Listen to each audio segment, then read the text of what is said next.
చిత్గా అంటే చైతన్యముగా ఉండాలి అనుకోవాలి అంటే విషయ సుఖ భ్రాంతి పోవాలి, పోతే చిత్తుగా ఉండగలడు తప్ప నేను చైతన్యం నేను చైతన్యం నేను చైతన్యం అనుకుంటే చైతన్యంగా ఉండడం సాధ్యం కాదు. విషయముల యందు అనురక్తి పోవాలి.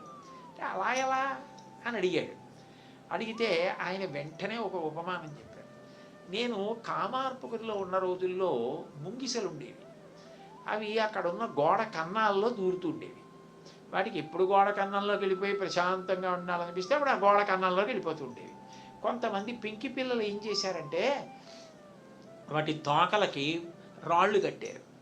కడితే పాపం ఆ ముంగిస ఎప్పుడైనా గోడ కన్నంలోకి వెళ్ళిపోయి ఇంకా పడుకుందాం హాయిగా తనలో తాను రమిద్దాం అనుకునేది లోపలికి వెళదాం అనుకుని కొంచెం వెళ్ళేటప్పటికి తోక కట్టిన రాయి బరువుకి బయటకు వచ్చి వెనక పడిపోతుండేది. అది జాగ్రత్తగా పైకెక్కి కన్నంలోకి ఇలా వెళదాం అనుకునేది తోక బరువుకి మళ్ళీ బయటపడిపోతుండేది. తోకకి రాయి బరువు ఉన్న ముంగిస కన్నంలోకి వెళ్ళి పడుకోవడం ఇప్పుడు. విషయ సుఖాల మీద అనురక్తి ఉన్నవాడు ఆత్మ చైతన్యంగా నిలబడగలిగింది ఎప్పుడు? తోక బరువు ఊడిపోతే కన్నంలోకి వెళ్ళిపోతుంది ముంగిస. విషయ సుఖాల మీద అనురక్తి ఊడిపోతే చైతన్యంగా నిలబడగలుగుతాం. అంతేకాని నోటితో అంటే అవుతావా? అక్కడ వరకు తెలుస్తుంది అంతే. ఆ తెలియడం కూడా మంచిదే, ఎప్పటికో అప్పటికి ఆ సాధన.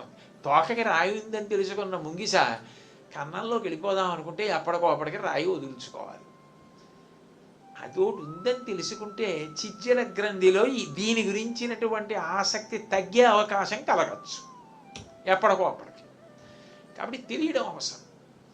కాబట్టి తోకకి రాయి లేనివారు ఆయనకి విషయ సుఖాల మీద భ్రాంతి ఏది?